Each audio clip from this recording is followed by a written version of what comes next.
Greetings, Android users. This is Reverend Kyle, your Minister of Mobile Devices. And this is actually part 3, a 3-part video I'm doing, or video series I'm doing rather, on the Amazon Kindle Fire. In the first video, I showed you how to root and install the market on the standard build. In the second video, I showed you how to install TWRP recovery program. And then I use that to install this, which is Energy's CyanogenMod 9 build, his June 23rd build, which is actually very nice and stable. But I'm going to take it a step further now, and I'm actually going to install now Jelly Bean onto the Kindle Fire. So I'm going to hold down my power button here, and I'm going to do reboot. And I'm going to press OK. Now, once it actually starts to reboot, I am going to have to boot into TWRP, and we'll see how that works here in just a moment. Once the standard first boot screen comes up, I'm actually going to press and hold my power button, and it's going to cycle through, and I'm going to stop on recovery.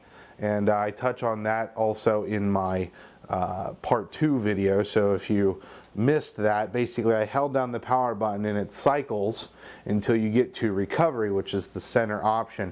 The Kindle Fire only has one physical button, so it makes booting into recovery a little bit of a challenge. So here we have the TeamWin recovery project, which is commonly called TWRP.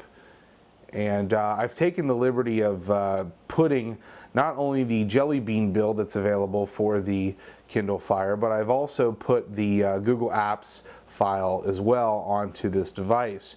I downloaded them on my computer, and then I copied them over onto the root, and if we go into install here, you'll see them. So I have the Kindle Fire. It's this is Hashcode's version of it. This is the one that actually will look and feel like a phone. There's also another version of the Kindle Fire Jelly Bean available that has more of a tablet feel to it, with the full bar along the bottom and the home and all of that like you're used to seeing on a tablet. I've chosen to go this route with Hashcode's for 2 reasons. Number one, I'm familiar with Hashcode and his work, and I'm fully confident that this will be amazing. But I'm also using this version because I have a Google Nexus 7 on its way, and I want to be able to compare apples to apples. So once I get that device, I'll compare it. Now, I am going to go ahead and choose this file here. Okay, and I'm just going to swipe to confirm the flash, and we'll let that stew for a moment. Very interesting that the Kindle Fire gets a Jelly Bean build so quickly. I'm very pleased to see this. From what I've been reading, there are a few things here to be on the lookout. Originally, when this build first came out a few days ago, I do believe that there was some issues with the HD video and acceleration, video acceleration. I'm not sure exactly whether or not this has been fixed or not. We'll see once we get it put in here. There are several videos out there that are demonstrating it running on the device, but I just wanted to show you the install. Again, this being part of a 3-part series of videos. I'm going to go ahead and wipe the Dalvik cache here, the cache and the Dalvik cache, and then I'm actually going to go back one, and I'm going to choose to install the GApps file. Now this is the one specifically for Jelly Bean, so you wouldn't want to install this on like an ice cream sandwich build. This is specific for Jelly Bean. The GApps is basically your Google files, the market, and things of that nature, things that are necessary to be able to log into your Google applications. So again, this will take a quick second here to install. Both of these files are available on the XDA Developers Forum. I'll put links on in the video description and on my own website, which is reverendkyle.com. I am going to go home, and just to be fair to the device, I'm going to go to wipe, and I'm going to do a factory reset. And this is just to get rid of any fluff or garbage that's left over, remnants from the previous ROM that I had on here. I'm not sure whether or not it's necessary, but I always do it just to be safe, and I think it's a good practice if you're jumping a big jump. And so I'm going to do reboot now and system.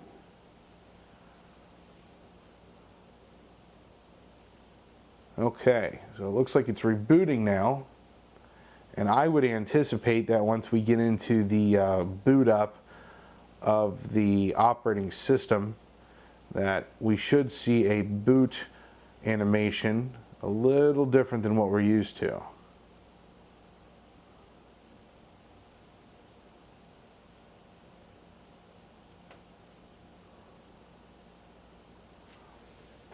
Looks like the device turned itself off. It's curious.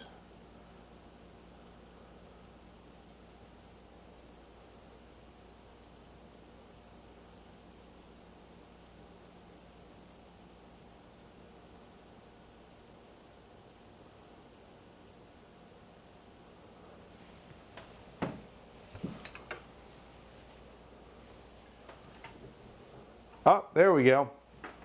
Well, it looks like I jumped the gun there a bit. I was about ready to assume that the battery had died. So, shame on me for not having a level of patience, but this is definitely the boot screen that I would anticipate seeing with a Jelly Bean build. Just a word to the wise while we're waiting for this to build and to install itself. Make sure your devices have a good adequate charge before attempting any of this. That's just a good practice anytime you're doing any type of modifications or loading of ROMs or whatnot. I tend to err on the side of caution normally. However, I have been doing a lot with my Kindle recently, and so it was very possible that the device may have been down further on the battery life than I should be letting it get when doing something like this. All right, well, look at this. Let's see what we've got here. And I'll zoom out a bit. Okay, welcome. Sure, we'll start. Okay, we'll skip this for right now. I don't want to have to go in and... Okay, do you want to set up a Google account? No, we'll come back to that as well. Not now.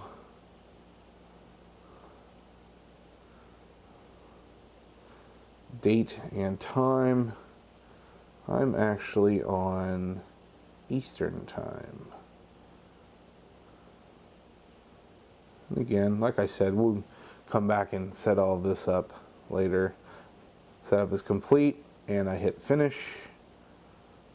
Very cool. Very cool. Look at that. Alright, well, this is officially the first Jelly Bean device I've had in my hands. Okay. Wow, that's quick. Very impressed with this. Okay, now obviously the search, this device doesn't have a microphone, so you're not going to get very much in terms of using the Google Now setup here. And the jump to Jelly Bean is very, very minimal compared to. Let's put a live wallpaper on there. Sure, why not? The jump to Jelly Bean from Ice Cream Sandwich is minimal. So you're not going to notice a whole lot of difference, but obviously there's the dock bar. The actual buttons down at the bottom are actually a very nice addition. You'll notice that there's the clock up at the top and the notifications, as well as your hotkeys and whatnot. Now, I was told that rotation itself isn't doing much good here. I don't know if this is something that can be tweaked later. The other thing is too is, like I said, in terms of HD and whatnot for video, I'll have to take a look at that. But it looks like it's relatively stable. I'm very pleased to see this here. I'll go into the about and show that it is 4.1. So I do want to thank the developers for getting this in so quickly. This is just really a lot of fun to be able to play with this. All right, what do we got here? Look at all these stock options. Very nice.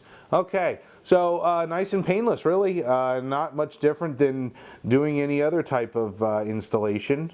You have power off. Okay, it turns off. So it didn't give me the option to reboot. Let me try that one more time, holding the power button. Okay, so there's no reboot, so obviously that's something that needs to be addressed. All right, so that's it. This has been Reverend Kyle showing you a very simple and easy process to put Jelly Bean on your Amazon Kindle Fire.